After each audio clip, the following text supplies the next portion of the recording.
This is Dr. Charles Parker, and you're listening to Core Brain Journal. It's a place where I connect both fresh discoveries and interesting different perspectives from advanced mind science with the realities of real people and everyday life down on Main Street. Well, welcome aboard, folks. Dr. Charles Parker here one more time. I'm the host here at Core Brain Journal, and it is a great privilege to bring these remarkably interesting people to you folks while you're driving down the road. It could be our guest is from Australia today, and that guest is going to pop right in and talk to you. Beverly Searle is coming back one more time. Welcome, Beverly. Thank you for having me back. We're really appreciated. Beverly joined us on episode 157. I strongly encourage you to go back there and think about that one as soon as possible, because that one is a great prelim for this meeting today. What we're doing today is taking that introductory meeting down the road into a completely different level of conversation regarding dissociative identity disorder. Beverly's going to be talking about DID in great detail, how she understood it, how she came to deal with it, and what she does with it. And we're going to break that apart in this episode. So previously we were talking about anorexia, depression, and a variety of other aspects of what she learned and what she does in practice, what she's researched. So let me go ahead and give these little ad pieces real quickly, and then we'll go on and talk about Beverly in detail. So you folks already know how much we love the reality of data here at CBJ. We welcome again our true clinical friend and sponsor, Direct Health Access Laboratory, right outside of beautiful Chicago, Illinois. With over 3 million laboratory studies, they are deep national leaders of experience with the big picture of measuring, for example, methylation, cryptopyrrole, and copper challenges. You know, it's a bit of a mystery to some people, but we've been talking about it here for some time, and we hope that you can connect with DHA Labs. They're a global service with a molecular focus. Run over to dhalab.com/core. It's not a plural. dhalab.com/core for some more information. Then, in addition, you folks also know that beyond laboratory, we're also interested in the actual type of ways that people take care of individuals, what they do. And the evolution of mind science is getting away from the wham, bam, thank you, ma'am, short hospitalizations. Yeah, they work, but a lot of times they don't work. And then what do you do with an individual? They've had, a week or 10 days, got a bunch of meds, and they go back out, and they really haven't reconstructed what they need to do. So we're really happy to welcome the nonprofit Barry Robinson Center here in downtown Norfolk. It provides residential care for adolescent treatment failure, both nationally and internationally. They're TRICARE friendly. They provide the care in a family, interpersonal, global level. And so take a look at barryrobinson.org/core. That's BARRY Robinson.org/core for more information on what we have to, what they're bringing for you. So now I'm going to go ahead and talk to you about Beverly. Now, Beverly, as you already know, is from Australia. And as I said, we were talking about her interesting history. She said she was a late starter in the research field. At 48, she did the reentry exam, started university, and 9 years later had equal to four degrees, master's, Ph.D., bachelor's sociology with an honors. It's kind of broken up here, but it's a graduate certified mental health degree. So I couldn't read that very well because it's got a lot of periods and abbreviations. Yes. And I'm not familiar with some of them. You can tell us later on if you want to, but she studied everything she could on childhood trauma and abuse. This is the bottom line. This is what the deal is. She went to conferences, international speakers appeared, and spent 7 years volunteering in mental health organizations. And then she got on to a whole different level of understanding personality theory called psychosynthesis. That's right. By Robert Asiglioli. Roberto Asiglioli, an Italian man. Italian man, I got that. Yes. Pronounce his last name again for us, Beverly. Asiglioli. Assagioli. And he's, we have references on that first, and we're going to have Yes. references on the show notes here.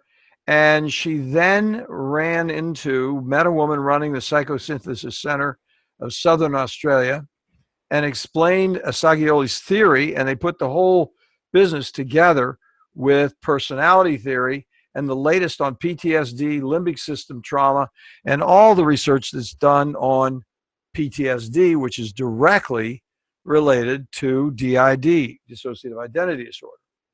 So that's a brief intro. She's had a lot of experience. And Beverly, tell us a little more about yourself. I kind of goofed that up because of the abbreviations there. Tell us about your education and how you came to do what you're actually doing now. Well, why I went to university is that I had a diagnosis, well, a wrong diagnosis to start with. I was classed as being a histrionic personality disorder, a heavy medication, and said, this is the rest of your life. And you're not allowed to go out in the sun when you take this medication. You can't eat the favoured Australian food, Vegemite. And, you know, I'm Australian and not allowed to go out in the sun, get real. So I said they couldn't help me. I went and asked 15 psychiatrists and government organisations. They said, can't help you. So I said, I'm going to learn myself. That's when I sat the adult re-education exam and got in. And that's where my study went. And the 7 years I spent in DISA, the Dissociative Identity Disorder Society of South Australia, is that I was home support, telephone support, ran the support group, ended up being CEO. So I've been in people's homes. Why are they doing this? Why are they doing that? You know, and absolute, 80 hours a week supporting and helping people. A vast experience, because you can't get this out of a book. You need to be able to, why do people clean their bathrooms a certain way? How do they get, if they're a 5-year-old personality out, how do they get their kids to school? So you learn all these things. You learn to watch for the flick into another personality, which I'll demonstrate, explain.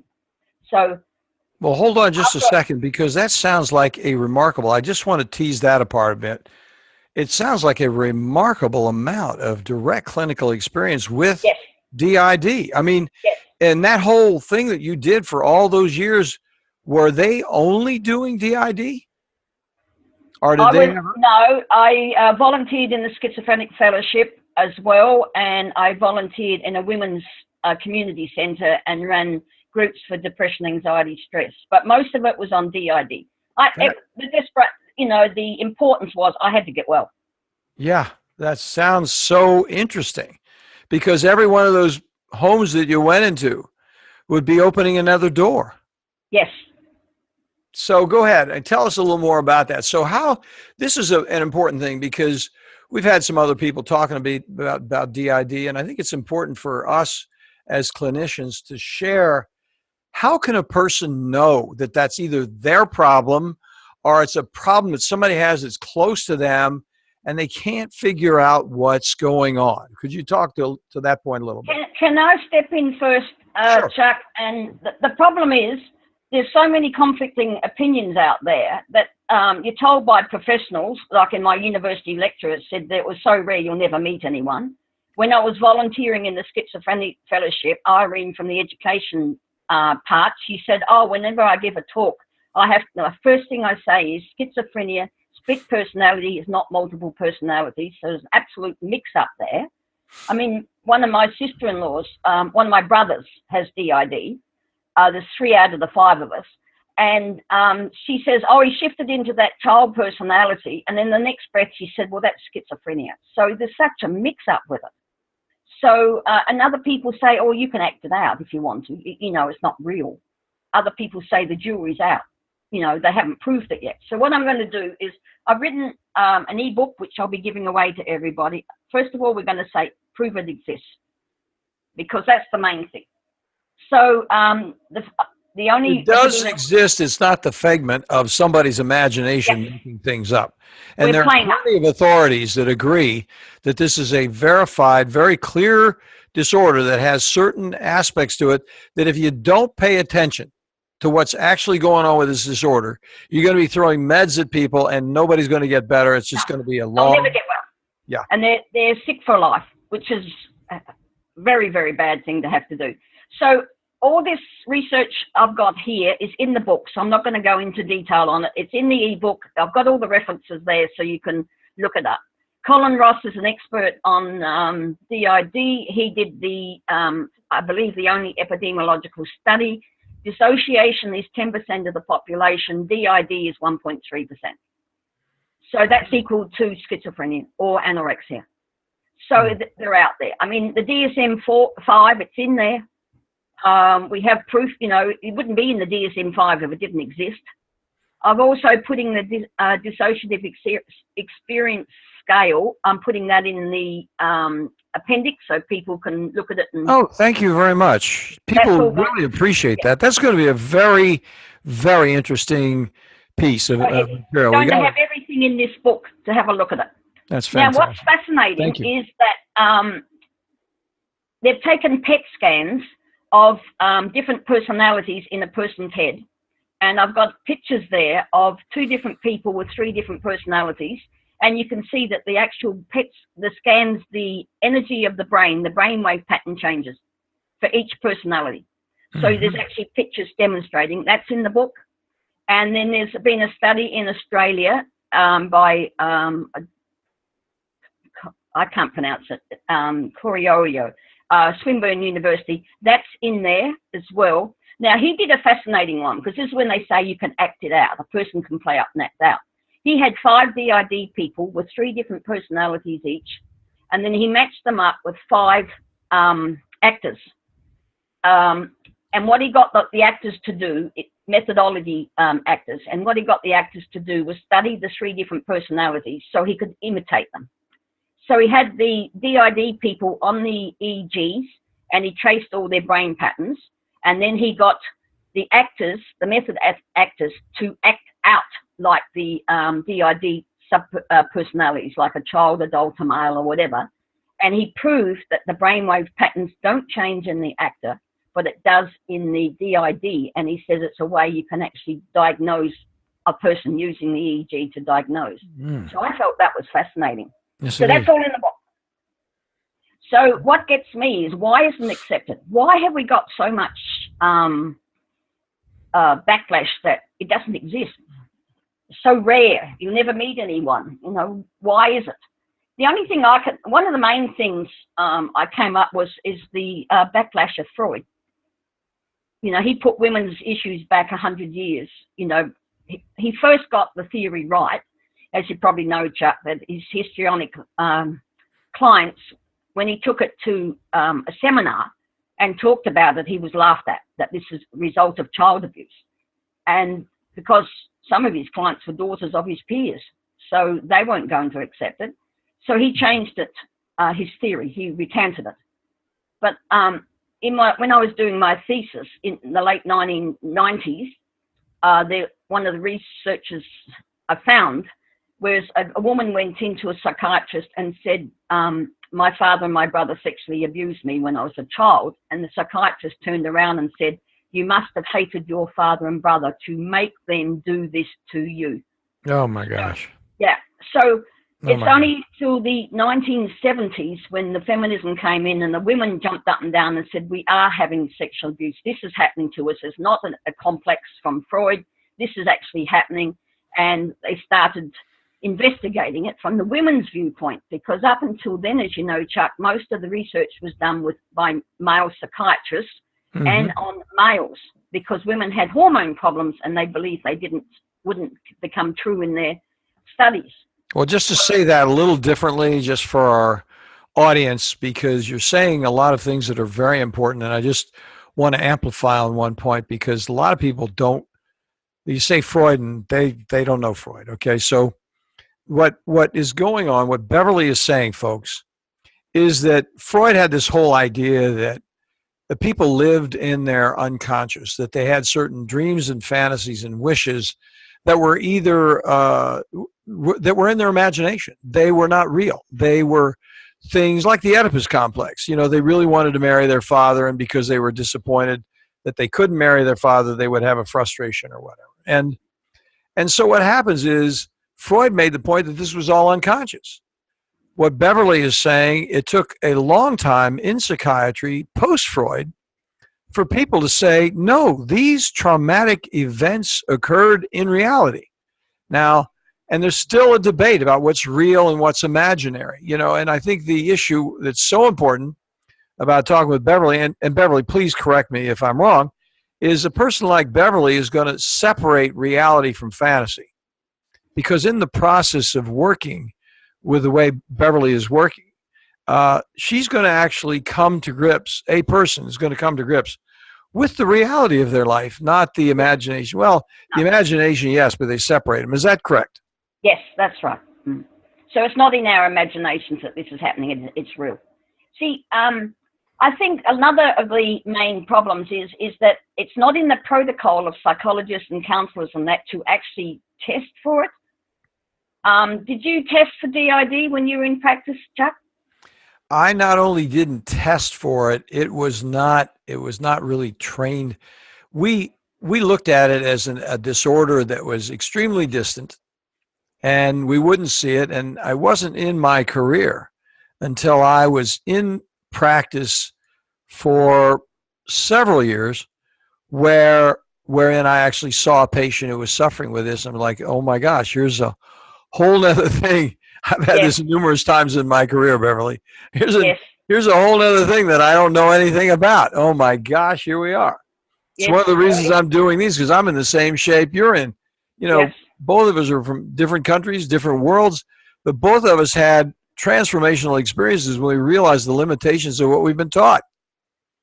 And so when you do that, then you come out and say you have a different mind because you saw the pain and suffering and you saw the limitations of these advanced skills that you had, whether it's psychotherapy or psychopharmacology. Something isn't right. And if it isn't right and you can't do what would be perceived by everybody as good traditional work, which it doesn't work. If it doesn't work, then what do? Do you just say, hey, I can't help you?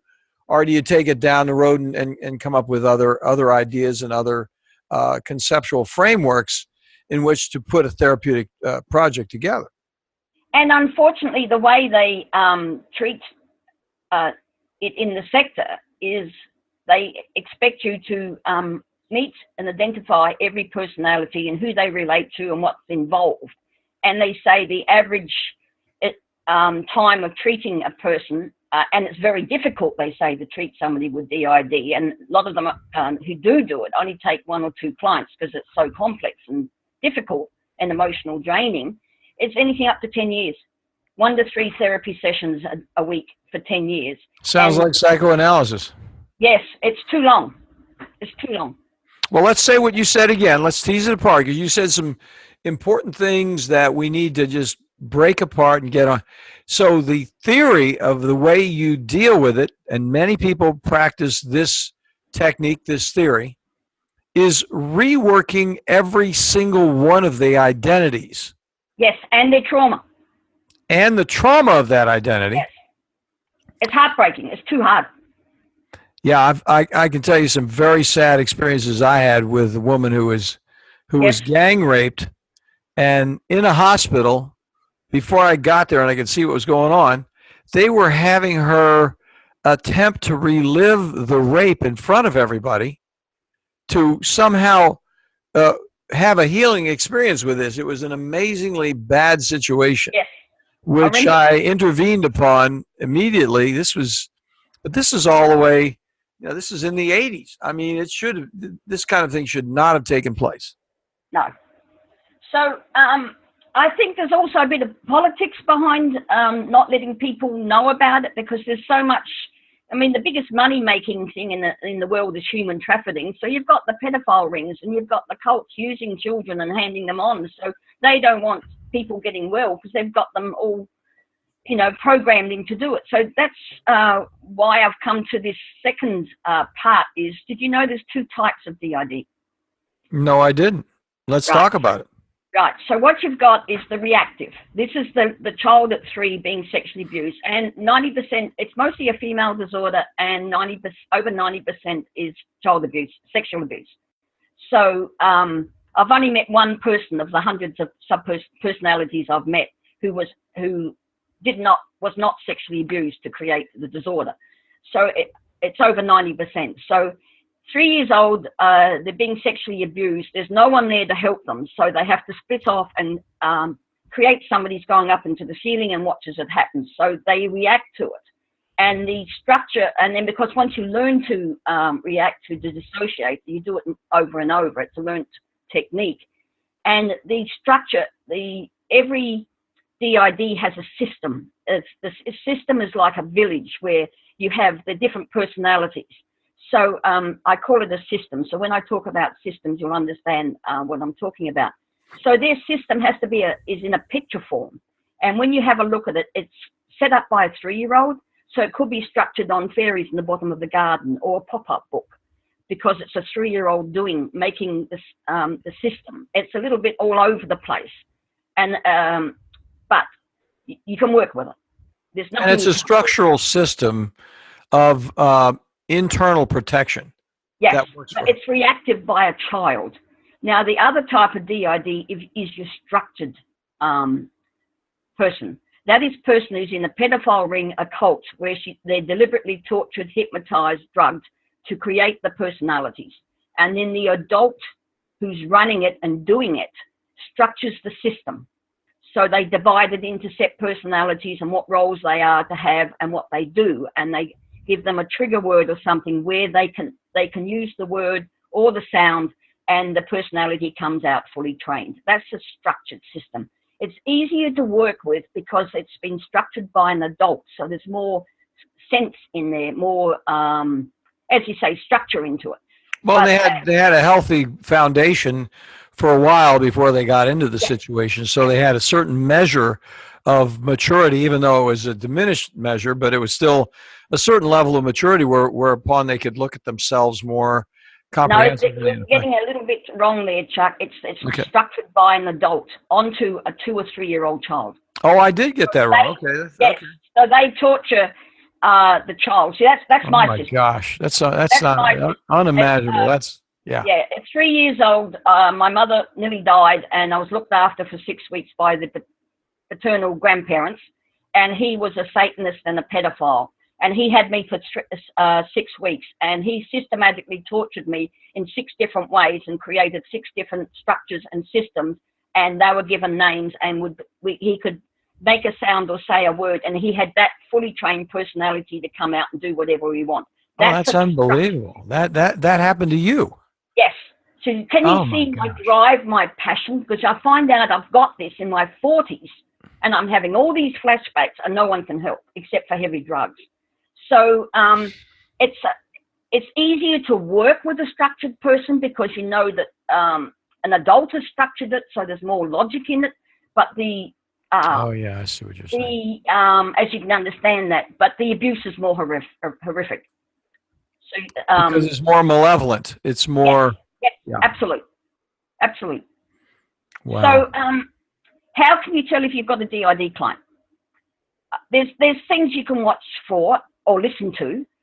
People with DID usually call themselves we. They don't say I do this or I've done that. They say we did this. So that's a sign of dissociation. So that's one thing you listen to. That's a hint. The other thing is you don't look in mirrors. You mean the DID person won't look in a mirror? No, mostly won't look in mirrors. I never look in mirrors. Because what's the reasoning on that, please? I'm sorry to interrupt. You're not the person in the mirror. So I'll give you an example. I had my Dave, who was a 6-year-old, very strong personality, lot of very good skills. I accidentally looked at myself in the mirror, and we burst into tears. He said, "We're old, we're going to die." And he sobbed his eyes out because he was 6, believed he was 6, and he looked in the mirror and saw a 50-year-old woman who looked like grandma, who was an abuser. So that didn't help. And a lot of the times they put their makeup on, we're just looking at a part of their face. So it's another thing you kind of ask in a casual conversation. The other thing is when you start studying a person, you'll see a click behind the eye, and you can feel a mood shift. And you probably have noticed this in, day-to-day people, they change their moods. And but with the person with DID, it's more distinct. Well, say that again. What's the click behind the eye? You see a shift in the eye. Oh, what? Tell me, describe it a little more so we can picture it. Okay, so you're looking at a person, and then you see a shift in the eye, like a click or a blink. And I call it a click, but so they do a distinct blink, or they look away a bit, then come back with like a little bit of a click, and they've shifted to another personality. And you'll feel that the energy coming off of them, that you've got somebody different there. Wow, yeah. I mean, now, I'm sorry, yeah. Go ahead. Please go I had ahead. a woman come to learn my work, and she said, well, I might trigger. I said, that's all right, that's what I'm trained for. So in the midst of doing the training, she was a counselor and was having psychotherapy. She triggered and she became a little child on the floor, and everyone in the group could see it's a child here. So I took her out and worked with her. And I said to her, asked her a few pointing questions. And I said, do you realize that you have DID? And she said, oh, that's incredible, because she said, I do this in front of my psychiatrist or psychologist. I think she was seeing both. And they say, oh, you're very young today. It's not even in their protocol to give them the test. Mm. If they just gave them the DES, they could tell they dissociate. So here you have as a 5 or 6 year old child personality sitting on the floor, and the psychiatrist is not recognizing it. That is an amazing point. That is definitely an amazing point, that they would get so regressive that this would happen. Now, I'm going to ask you a head question, and I apologize, but it's the psychiatrist and me coming out a little bit, because this is evocative. Maybe I'm trying to put too much structure on this conversation, but what are the percentages of individuals that you've seen regarding the reactive one and the structured one? Can you give us an idea of your own personal experience with the preponderance of one or the other? I can't give you percentages. That's one study I haven't done. Most of the people that I met were reactive, but there were a couple of structured in it. So you just be aware of it. Yeah. So then, and you just got to, in other words, when you're doing an evaluation and beginning to really get to know the person, it'll come out. Entertain the possibility that it was a structured, more malevolent, traumatic experience. Well, once the person says they were used in a pedophile ring, or grandpa was a Satanist and used me in a cult, well, it'll be a structured, mostly likely a structured system. So yeah, that was the kind of person that turned me around right there, because a person was worked with a Satanist. Yes. And I was like dumbfounded, because I'd never seen anything like that before. And then how to put that person back together got to be 1.3% in the epidemiological study has DID. And when you're having a look at like your government statistics, 5% of children are sexually abused. Then you've got alcoholic parents. Then you have accidents and other trauma. So the fact that you've got a 1.3% is not surprising. I mean, what does a child do? Usually up before the age of 7, this has to happen. So what you're getting is the misdiagnosis, schizophrenia, because they're not in touch with reality and they're hearing voices. You've got borderline personality disorder, which is misdiagnosed a lot because they do shift into different mood states. And if they did the DES test, you'd find out for sure whether they're DID or not. And the other one is bipolar with rapid cycling. Yeah. So anyhow, let me tell you about some case studies I've got. This is the really interesting things. How my process, your mind, vision, mind, works with a person with DID. This is great. Now let me interrupt for a second, because I want you to tell me about one case, and I'm going to tell you about a question I'm going to ask after you tell about one case, because I also, while we're still on the subject of differentiation, would like you to answer what the differences are in the approach of the actual taking care of the person. But first of all, let's do this one case, and then we'll come back and ask this question in just a moment. Okay.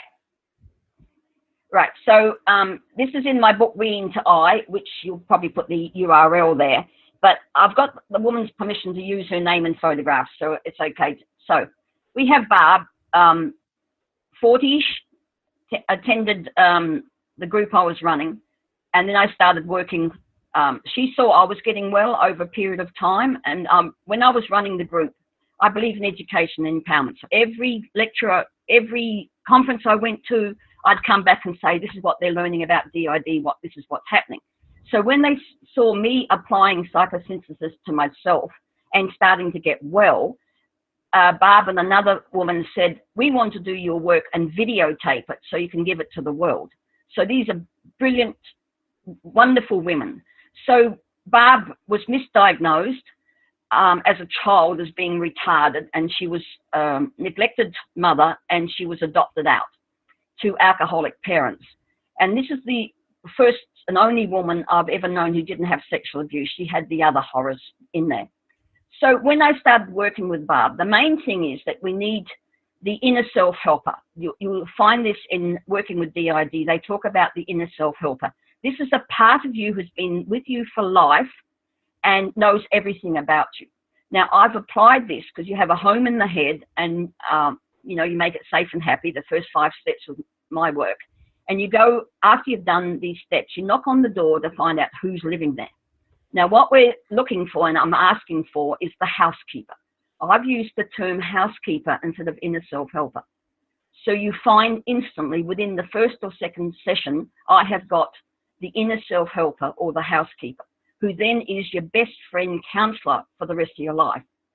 So, and this is the beauty. People who do DID can look for 2 years or more to find the inner self-helper, because once you've got that one, you can work with the system so easily.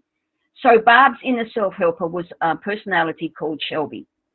Now, Barb's system was a beautiful system. There was only one in there who wanted to kill herself. And as Barb said, she was so depressed, she wanted to throw herself under a bus. And this is a classic saying from Barb. She said, if she goes, we all go. So if one personality tries to commit suicide, they all go because the body dies. So we got this one healed first.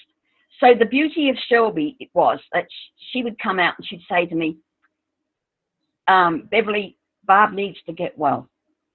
And I'd make a suggestion, we're doing such and such and such and such. And she'd say, right. And she'd, like a time I would go there, she'd say, Barb's having some problems. Can you work with this with her? I said, fine. And then she'll say, oh, there's a subpersonality in problems. Can you work with that one? So she was directing me who was having problems in the personality system because she knew all about it. And I talked to her about getting all the personalities in a safe and happy room in the protected area where the father and no one else can come in and do it. And I said, could you do that when Barb's asleep? She said, yes, I'm already doing it. So Barb thought she only had about 10 personalities. She actually had a lot more. She never met them because Shelby was doing the healing while she was asleep. She was meeting and healing them. So when you have this inner self-helper, this housekeeper, which I've put in for all my work, because everyone's got one, you've got somebody on side and the person can get well within months. My track record with DID is 3 months stable, and then depending on what they want to do, most don't want to integrate, which is the standard way because they say integration is killing off a personality, so there's resistance. Barb didn't want to integrate. We got everyone safe and happy. She got her life back, and then after a week or so I get the phone call, and when I talked to Shelby, she said Barb doesn't have all the life skills. She didn't want to integrate because she said they'd all get killed off. So I talked to Barb and I talked to Shelby together because you can do this co-conscious. And I said... what's that term? Pro-conscious? Co-conscious. Oh, yes. Co-conscious. What do you mean by that? Co-conscious means that you're always there. It's the observer state. So Barb is always, like I'm always there. When I was working with my personalities, I forced co-consciousness on me because I wasn't going to let any of my personalities go out and do things without my permission. So it took me 3 weeks, and I forced co-consciousness on me. I stated, co-conscious is your authentic, real self. Is there watching yourself doing things. So you have to have a consciousness of who you are, watching these other guys do what they're doing. Okay. Yes. So they would come out and do things, but I could watch it. Gotcha. So if they were doing something inappropriate, I could step in. So that's what I did with Barb, and I do with all my DID clients, because you get in control of the system. Everyone's getting safe and happy. You get in control. So what we did with Barb, she said, I don't want to integrate. You're going to kill parts of me off. And I said to her, Barb, we'll do a blending. We'll find out, and I asked Shelby to do this, we'll find out how many have got your skills, and then we'll blend just those together. And she was scared of the whole sex process. So I said to Shelby, when Barb's asleep, have a director's meeting in her head and find out who's got the skills and who are willing to blend together to go into Barb to give her the life skills so she can have a happy and healthy life. So I called back within a few days and spoke to Shelby and Barb, and they decided on 5. So and Barb said, but you're killing them off. You're killing them off. I said, no, we're not. They're blending, they're joining with you. So I said, I will come in at least once a week and check with you and talk with you, because I knew these ones and I knew the way they talked and I knew their mannerisms. So I'd call in every week and we'd have a coffee and we'd I'd talk about things that was going on in her life, and I would see the mannerisms. And I'd say, there you are, Barb, that's such and such. She's not being killed off, she's becoming you. And she understood the process. So Barb took about 6 months to do the blending because she didn't want to do it in a hurry. And she got all her schools back. She's got a life. She's got a boyfriend for the first time in her life. She's doing the things she wants to do. And at the end, I said to her, you've got your life back, Barb. And she said, no, Beverly, I never had a life. You've given me my life.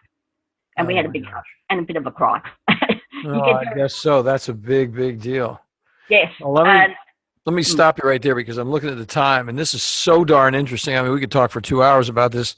Yes. When we get this little midsection in, we'll just do it real quickly, and we'll go back to 2 questions. I want to hear the rest of the story of Barb, and then I want to ask this other question before we close. So what we're going to do is 2 questions. One is, what happened to Barb?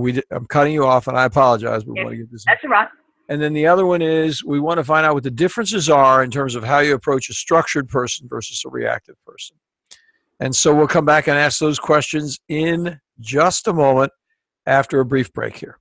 Well, folks, you know as well as I do that psychiatric treatment failure, especially after multiple medication trials and those very, very brief hospitalizations, may prove insufficient to deal at home with the complexity of troubled children and those adolescents from 6 to 17 years old. Improved care, those next mandatory steps, should include a more comprehensive approach to address those multiple levels of challenges, from family to peers to school, diagnostically from defiance to depression, on every level for families, including military families internationally. The Barry Robinson Center's 32-acre open college-like campus in Norfolk, Virginia, provides safety and security and clean, comfortable living.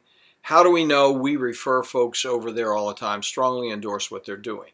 So for further information, an informed interview, connect at this page, barryrobinson.org/core. Well, you folks already know that here at Core Brain Journal, we're on a mission to introduce you to resources that make significant contributions to the investigation of those predictable mind science applications.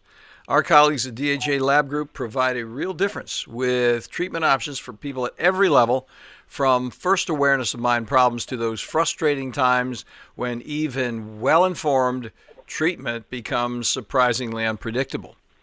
For my entire professional life, from psychoanalysis to brain scans, I've searched for, yes, improved predictability. The good news for all of us, from professionals to patients, remarkably effective research offers useful, cost-effective, organic options far beyond guesswork with psychiatric medications alone. DHA lab tests measure unbalanced biomedical details through easily available testing, now available globally for a variety of molecular answers from, for example, methylation, copper, and cryptopyrrole challenges. Check in for more details at dhalab.com core. That's dhalab.com/core. Beverly, thank you so much. Let's go in and really find out what happened with Barb. I mean, we're into this. It's amazing. I think about having these conversations with multiples.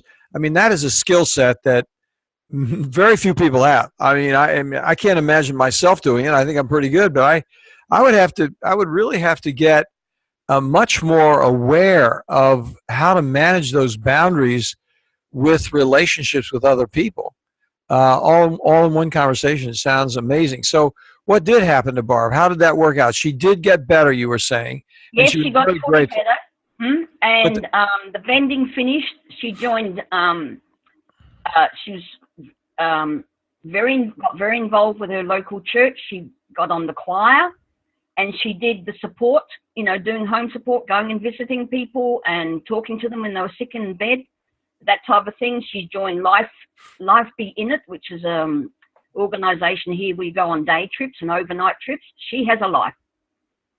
What her whole life was, and especially about the last 15 years, her mother died, and the father bought this little one-room flat with a kitchen and one room, and he did build another little room onto it, but she sat in the corner of that one room all day, every day, and treated terribly and considered an idiot.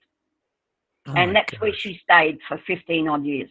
Oh my gosh, that's unbelievable. Yes, horrible, horrible. When he died of a heart attack, she jokingly said to me, all the neighbors looked at me strangely as if I'd killed him because they knew I hated him so much. Oh my gosh.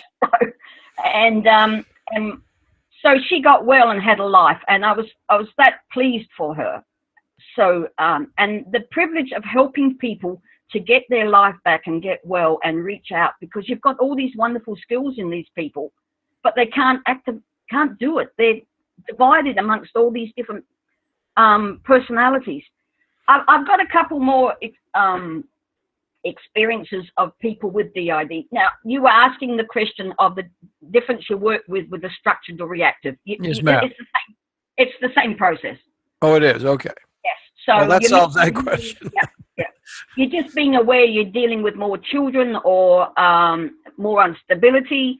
So you work with it. My work is a 9-step formula, and you go through the formula with everyone. So you're working the same with them. So you're meeting and healing the different ones, finding them, because they hide. They live off-site. They don't want to live in the home in the head or live in the person's brain. They're off-site so that they can't be touched. Some of them are out in the universe because they've just disappeared. So you find them. And it's a wonderful thing to be able to help someone get well. Oh. I'll give you some examples of a person with multiple personalities. Their hair, when you see them shift, especially if they're doing a shift, like a big shift from one main one to another one, their hair can go straight or curly, their eyes can change color, they can grow 2 inches taller, their voice changes. Really? Their eyes change color? Yes, voice changes, they can grow 2 inches taller, their hair can go straight to curly. It's incredible.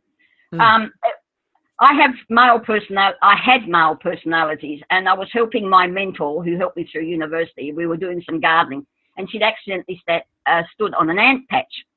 So they came up into the groin, up into a hip and everything, and they were biting her. So she, pulled everything down, got the ant and in front of me, and killed the ant. And then she had another ant bite her because they're all down her leg and everything. So she was getting them, and she turned her back on me. And I said, "What's going on?" She said, "Beverly, your voice changed to a male." And she said, "I knew there's a male there, so I wasn't doing this sort of thing in front of you." And we both laughed our heads off about it. I'll be doggone. You could tell, it's there. Because she was undressed and she was in front of you. Yes. And then you actually had a shock watching it. You depersonalized. It wasn't a shock. It was, you just took it, what she was doing, Yeah, you didn't notice what you're qualifying that because you didn't feel anything. This other person came out. Is that what you're saying? Yeah. The male voice came out, and Gotcha. She said, "You're a male," because she knew because she worked with me for about 10 years. She knew a lot about my different personalities and everything. She said, "Beverly, a male personality's there. Your voice deepened. You're not looking. I'm not doing it in front of you." So we had to laugh about it. But it's just so heartbreaking. You have to laugh about it on some levels. It helps you cope. But I mean, I had, I'll give you, if you'd like, I'll give you some examples of what happens. I had a woman come, I only saw her 3 times. Every time she had a breakup in a relationship or something bad happened, the main one who was in control would go down because she wasn't coping. And they'd throw up another one who they classed as the birth person, and that one was called Jane. And what they used to do, Jane was, I met Jane once, and she said, I said, where do you live in the head of this person? And she said, I'm in a dark, stinky sewer with rats climbing all over me, and I'm filthy. And I said, that's where you live? And she said, yes. I said, well, let's get you out of here and into a beautiful place. But the heartbreak of Jane is that when they threw her out to run the life because the others weren't coping, the others, one main one, would get angry with her. She should be doing this. And she would cut the body. Now, when a person with multiple personalities self-injures, the personality doing it doesn't feel the pain. So they can do anything they like to the body and they don't feel the pain. It's another personality that takes the pain. Now, this woman went to the only DID clinic we have in a private hospital in Brisbane, and they took all her blades off of her when she went in because she was cutting. This woman's body, she showed me, her whole torso, all her legs and arms were cut about 1 inch apart. Hundreds and hundreds of cuts. Wow. So when she went into the dissociative clinic in Brisbane, they took her razors off of her, which they do. So she showed me her arms. So you know what she did to punish Jane because Jane wasn't looking after things properly? She got the tea bags straight out of the boiling water and put them on her arm. And she had a row of burn marks up her arm as the punishment to this one not doing it, getting it right. Oh. So this is the heartbreak of the system. That's so cool. The woman got a new partner and things came good and she shifted and I never heard from her again.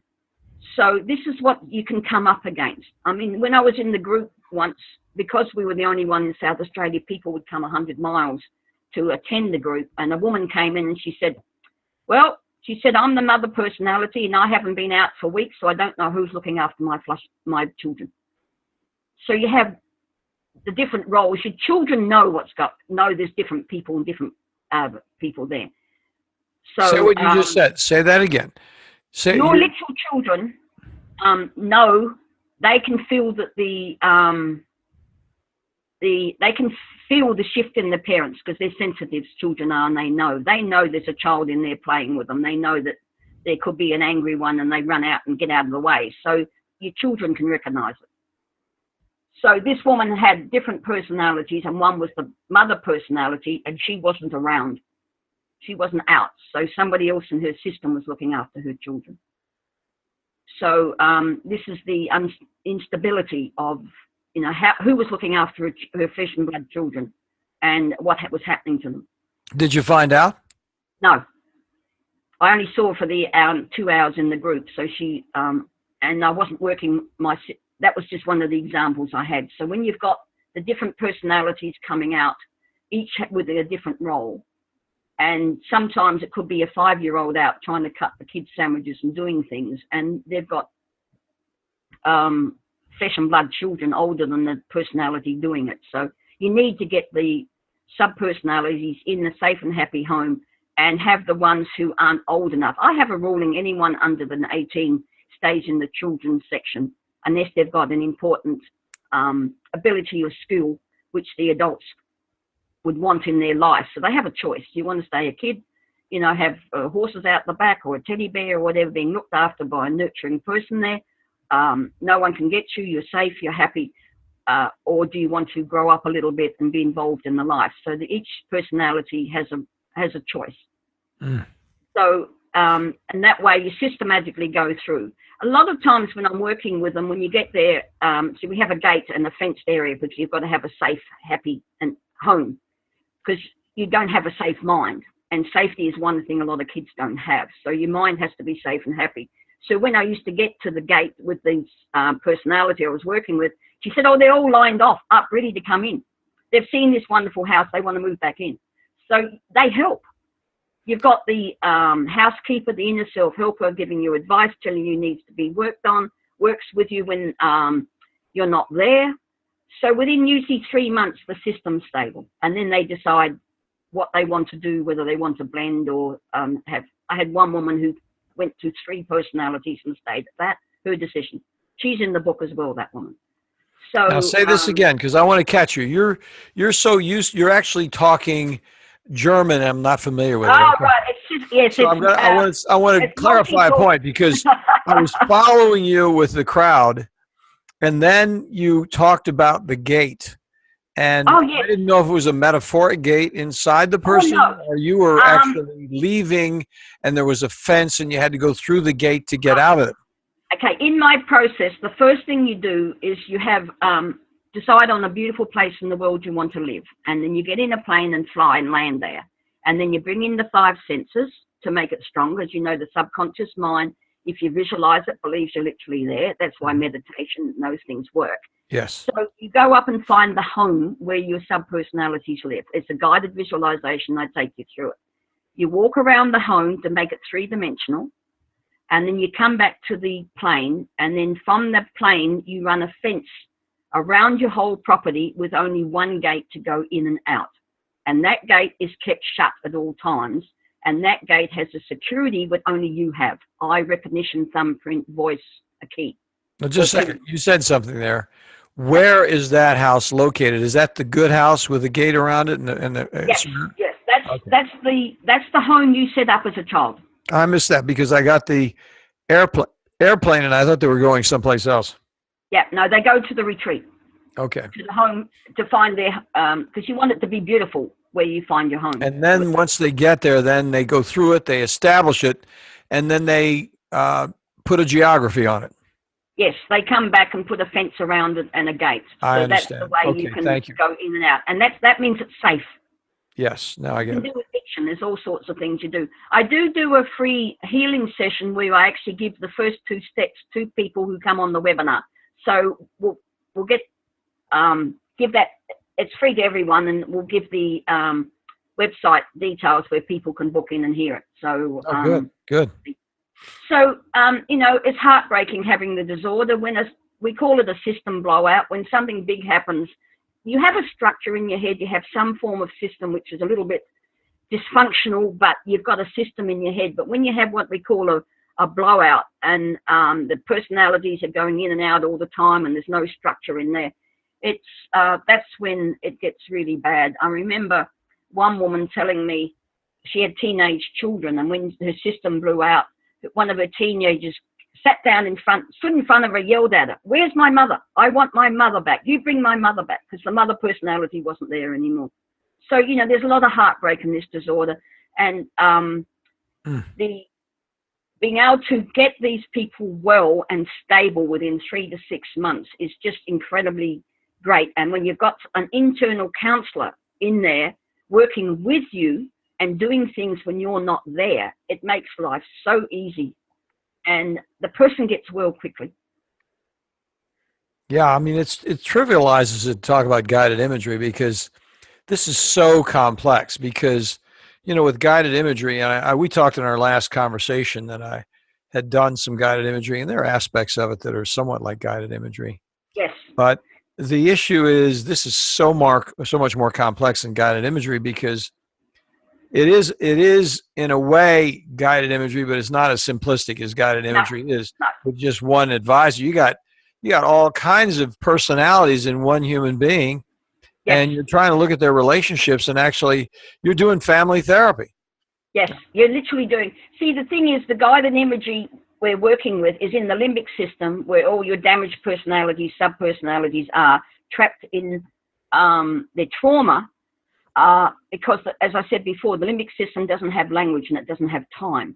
So that's why a lot of your personalities are 3 or 5 or 7, because they're trapped and still believe it's going on. Like when a lot of my young personalities come out, because I was co-conscious and I could see and feel them, and they'd look around and say, "Where's Grandpa? Where's Grandpa?" Because they're locked away at 5 or 7, they don't realize 30, 40 years later, and he's dead. I actually went to his grave, and I snapped the picture and put it in my head so I could show it. See, he's dead. There's his grave. So I could show them that they were now safe and they were going into a beautiful place in my head, looked after, and no one can ever get to them again.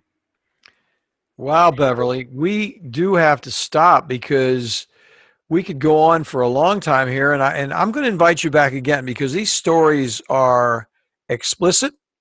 Yes. They're helpful, they're encouraging, and it's totally a reason to come back and talk a little more about your experience. And we're gonna have you back once again, and we're gonna go into you say, hey Parker, here's another piece that people need to hear about, and we'll do that, and you'll let us know.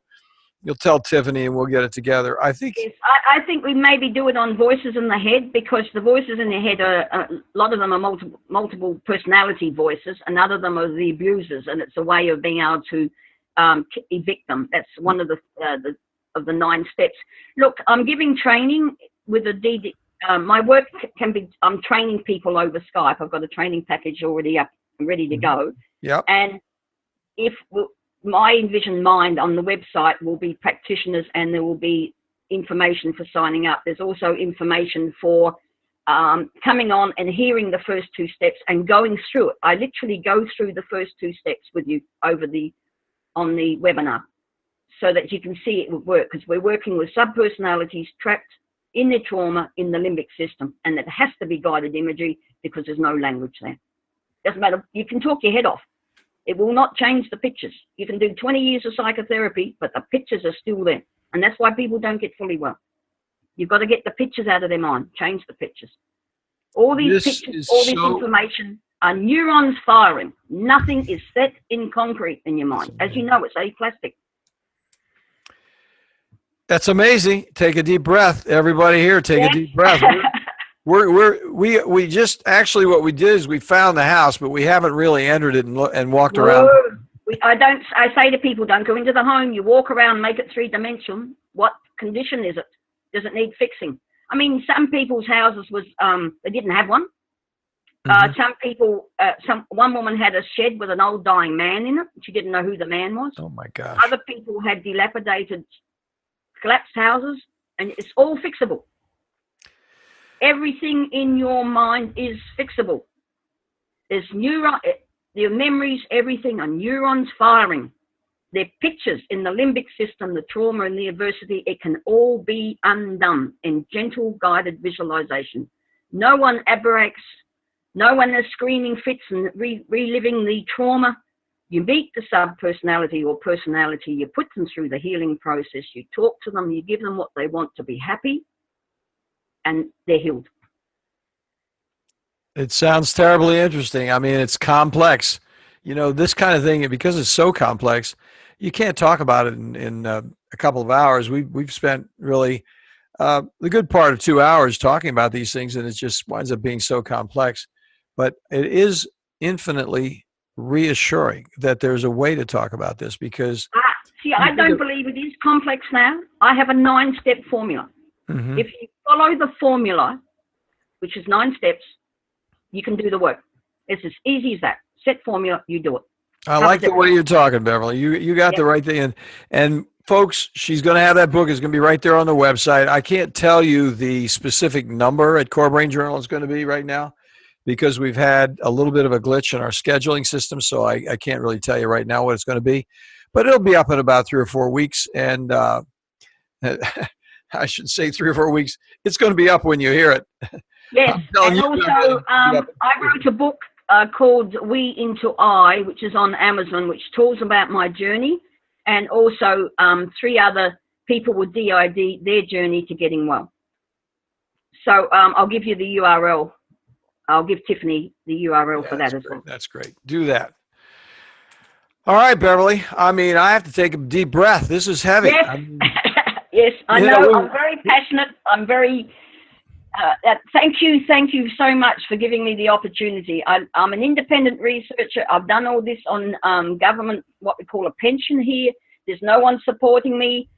There's no one, no university, no business, no one supporting me. It's my drive, it's my life, it's my passion. And it's time that I want to get this out to the world. It can be taught within 6 months. anywhere in the world, because it's as an online course with me there running it all, and it's I only have 5 to 7 people in each group, because you have one-on-one with me, and it's all being worked out. So I want to train people. Well, I'm sure you're going to get some people here, because this is so provocative. I mean, you think about the number of people that are out there suffering with these problems that don't get discovered, don't have any kind of way of approaching the problem.